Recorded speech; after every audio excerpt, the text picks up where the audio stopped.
Big pass நேயர்களுக்கு வணக்கம். So first ப்ரோமோல பார்த்தீங்களா மக்களே, வா திவ்யா வா திவ்யா, அந்த சாண்ட்ராவை பொளிர் பொளிர் 4 வை திவ்யா அப்படின்ற மாதிரி பயங்கரமாக செஞ்சு விட்டுருக்காங்க திவ்யா சாண்ட்ராவை. எஸ், நம்ம நேற்றே பார்த்தோம். நான் நேற்று ஒரு வீடியோலேயே சொல்லியிருந்தேன், அவங்க பிரஜின் எவிக்ட் ஆனதுக்கு திவ்யா ஃபீல் பண்ணாங்கன்னு சொல்லும்போதே, வெளியே போய் பார்த்தாங்க அப்படின்னா, திவ்யா பார்த்தாங்க அப்படின்னா, சாண்ட்ரா வந்து திவ்யா அண்ட் பிரஜின் ரிலேஷன்ஷிப்பை எவ்வளோ தப்பாக பேசியிருக்காங்கன்னு தெரிஞ்சால் ரொம்ப ஃபீல் பண்ணுவாங்களே அப்படின்னு நினச்சி ஃபீல் பண்ணிட்டு இருந்தேன். பட் நான் நினச்சது தப்பு. திவ்யா அதுக்காகலாம் 1% கூட ஃபீல் பண்ணல. நான் தப்பு பண்ணலை, கண்ட நாய் கண்டதை பேசுறதுக்காகலாம் நான் ஏன் கவலைப்படணும் அப்படின்ற மாதிரி திவ்யா வச்சு செஞ்சுட்டு இருந்தாங்க. நேற்று இந்த சம்பவம் நடந்து அந்த 1 hour எபிசோட்லேயும் வந்துருச்சு. ஏன்னா ரம்யா அண்ட் வியானா சொல்லிட்டாங்க, இவங்க வந்து சாண்ட்ரா உன்னை பற்றி எப்படி தப்பாக யோசிச்சிருக்கா, உன் மேலே பொசசிவாக இருக்கா. வியானா சொல்லிட்டாங்க, லைக் அவளுக்கு வந்து கொஞ்சம் பொசசிவ் ஃபீல் இருக்குது அப்படின்னு. பொசசிவ் ஃபீல் யார் மேலே அப்படின்ற மாதிரி வியானா அப்படின்ற மாதிரி திவ்யா கேட்கும்போது ரம்யா சொல்லிட்டாங்க, நீ அதை வெளியே வந்து பார்த்துக்கோ, உனக்கு தெரியாது, நீ வெளியே வந்து பார்த்துக்கோ, ஆனால் நீ கண்டிப்பாக ஃபீல் பண்ணுவ, நீ ரொம்ப அழுவ, இப்படிலாம் நம்மளை பேசியிருக்காங்களா, நீ வருத்தப்படுவ அப்படின் போது திவ்யாவுக்கு ஓரளவுக்கு கேப்சர் ஆயிடுச்சு. ஸோ பொசசிவ் அப்படின்றா, இதனால தான் நம்மக்கிட்ட சண்டை போட்டு பேசாமல் இருந்திருக்கா போல இருக்குது, நாமளும் பிரஜின் கூட பேசுறது அவளுக்கு பிடிக்கல அப்படின்றத புரிஞ்சுக்கிட்ட போது அவங்க உடனே, ஏய் நான் ஏன் அழணும், நான்லாம் அள்ளவே மாட்டேன், சி அவள் புத்தி அப்படி இருக்குது அப்படின்னா அதுக்காக நான் ஏன் ஃபீல் பண்ணணும், அவ்வளோதான் அவள் புத்தி, நான் விட்டுருவேன். ஏன்னா நான் இங்கே ஒன்றும் மைக்கை மறைச்சி அவர்கிட்ட நான் பேசலை, இல்லை கேமராக்கு எங்கேயும் தெரியாமல் ஒளிஞ்சு எங்கேயாவது போய் உட்காந்து பேசலை, மறைஞ்சியோ ஒளிஞ்சியோ நான் ஏன் பேச போகிறேன், அப்படிலாம் கிடையாது. தப்பு பண்ணுறவன் தான் அதெல்லாம் பண்ணியிருக்கணும், நான் தப்பு பண்ணலை, நான் ஏன் பயப்படணும், நான் ஏன் அதுக்காக கவலைப்படணும், அவள் புத்தி குப்பையாக இருக்குது அப்படின்னா அதுக்காக நான் வருத்தப்பட மாட்டேன் அப்படின்னாங்க இல்லையா.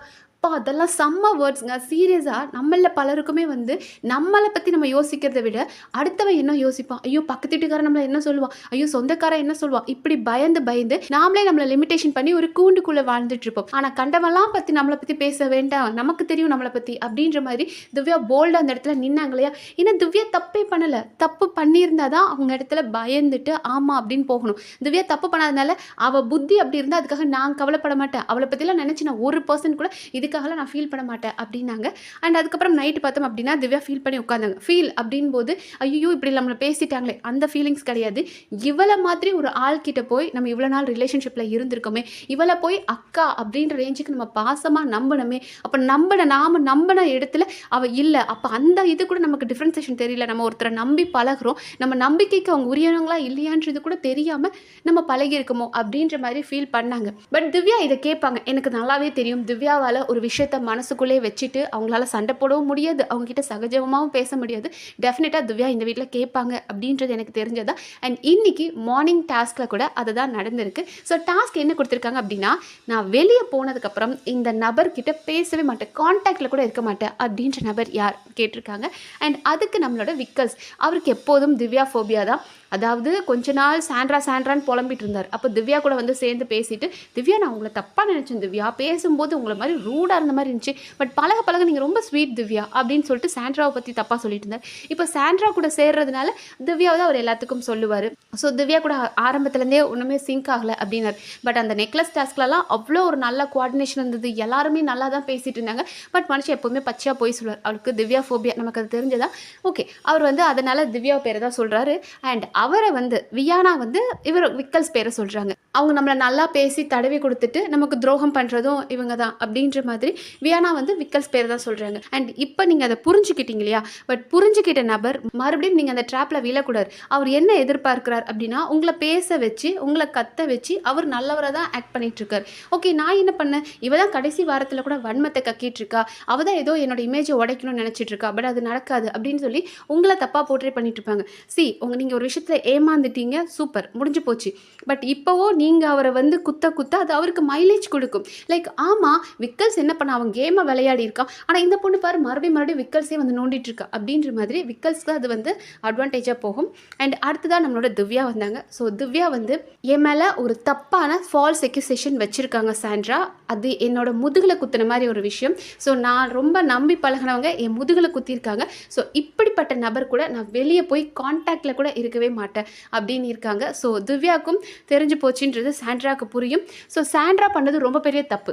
எனக்கு தெரிஞ்சு சாண்ட்ரா அந்த கோபத்தில் இருந்தாங்க. அண்ட் அதுக்கப்புறமா இப்போ ஒரு 2-3 வீக்ஸாக வந்து திவ்யா கிட்ட நல்லா தானே பேசிக்கிறாங்க.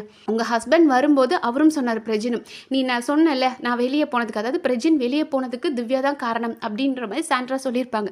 அதையும் வந்து பிரஜின் உள்ளே சொன்னார். அப்படியெல்லாம் எதுவுமே கிடையாது. நீ என்கிட்ட என்ன சொன்ன, நான் வெளியே போனதுக்கு ஒருத்தங்க காரணம்னு சொன்னல, அதெல்லாம் எதுவுமே கிடையாது, நீ அப்படிலாம் போட்டு கன்ஃபியூஸ் பண்ணாத அப்படின்னு சொல்லிட்டார் இல்லையா. உங்களுக்கு உங்கள் புருஷன் மேலே அப்போ நம்பிக்கை வரணும் இல்லையா. அப்போ திவ்யா கிட்ட இதை நீங்களே கன்ஃபியூஸ் பண்ணியிருக்கணுமா இல்லையா. சாரி திவ்யா, நான் அப்படி எனக்கு கொஞ்சம் பொசசிவாக இருந்தது. என் ஹஸ்பண்டும் நீயும் சேர்ந்து ஒரு ஸ்கிட் பண்ணாங்க.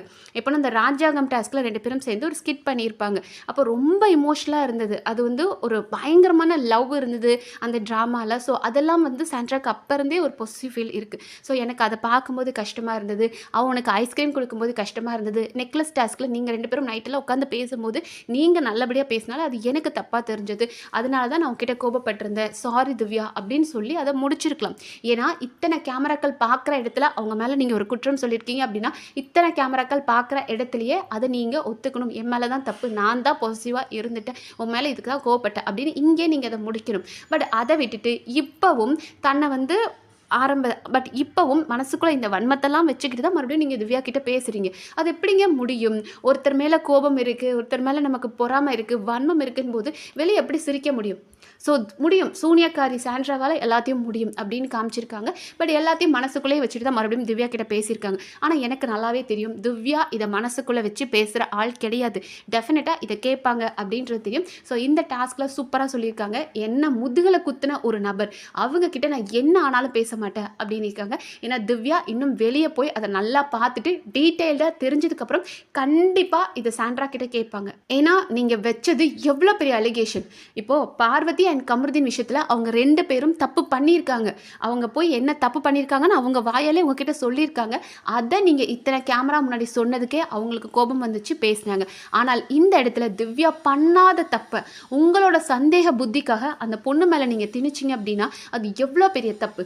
அண்ட் இன்னைக்கு வரைக்கும் நீங்கள் அதை ரியலைஸ் பண்ணவே இல்லை. உங்களுக்கு உங்கள் புருஷன் புள்ள குழந்தைங்க நல்லா இருக்கணும், பிரஜினுக்கு நிறைய படம் வரணும், இந்த ஆப்பர்ச்சுனிட்டி அவன் நல்லபடியாக யூஸ் பண்ணணும், குழந்தைங்களுக்கோட படிப்பு செலவு எல்லாத்துக்கும் இந்த பணம் வேணும் அப்படின்னு உங்கள் குடும்பத்தை பற்றி யோசிக்கிறீங்களே, அந்த பொண்ணை பற்றி நீங்கள் கொஞ்சமாவது யோசிச்சிங்களா. இன்னொரு பொண்ணோட லைஃப்பை நம்ம காலி பண்ணுறோன்றது கொஞ்சமாவது யோசிச்சிங்களா. இப்போ அந்த வீட்டில் ஒரு கேமில் யாராவது தப்பு பண்ணிட்டுமே, இப்போ சபரி வந்துட்டு பார்வதியோட கண்ணை அடிச்சிட்டாரு, அது கேமில் நடந்துச்சு அப்படின்னு போயிடும். ஆனால் கேரக்டரில் ஒரு விஷயம் தப்பாச்சு அப்படின்னா அது லைஃப் லாங் அவங்களுக்கு அது ஒரு பிளாக் மார்க்காகவே இருக்கும். இவளோட கேரக்டர் சரியில்லை, இவ வந்து பிரஜின் கூட போய் பேசிகிட்டு இருந்திருக்கா, அதனால தான் சாண்ட்ராக்கு வந்து பொசசிவாக இருக்குது, ஒரு பொண்டாட்டிக்கு தெரியாதா புருஷன் எப்படின்னு. அப்போ இந்த இடத்துல அவள் தான் தப்பு பண்ணியிருக்காங்க. எத்தனை பேர் திவ்யாவை சொல்லியிருக்காங்க. அப்போ அந்த இடத்துல அந்த பொண்ணோட கேரக்டர் ஸ்பாயில் பண்ணுறோம் அப்படின்னு உங்களுக்கு தோணி இருக்கணும். உங்கள் புருஷன் வந்து அவ்வளோ சொல்கிறார், அப்படிலாம் எதுவுமே கிடையாது, நீ வந்து அதை பெருசாக எடுத்துக்காது.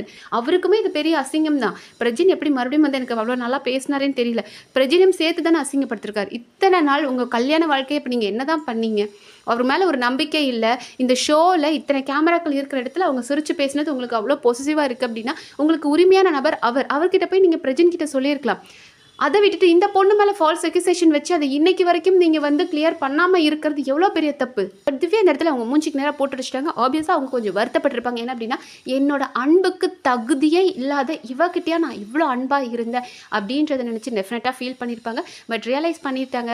பட் புரிஞ்சிருப்பாங்க திவ்யா இதுக்கு மேலே இவ வேண்டாம் அப்படின்றத. கண்டிப்பாக திவ்யா இந்த விஷயத்தை போல்டாக அட்ரஸ் பண்ணது ரொம்ப பெரிய பாராட்டுக்கள். ஏன்னா வெளியே இது எப்படி போகுமோ, இந்த பிரச்சனையை நம்மளே பேசி நம்மளை தப்பாக காமிச்சிக்க வேண்டாம் அப்படின்னு ஒரு சிலர் வேண்டான்னு விட்டுட்டு போயிடுவாங்க. ஆனால் திவ்யா முடியாது, நான் தப்பு பண்ணலை, நான் ஏன் பயப்படணும் அப்படின்னு சொல்லி இந்த இடத்துல எதிர்த்து கேள்வி கேட்டாங்க.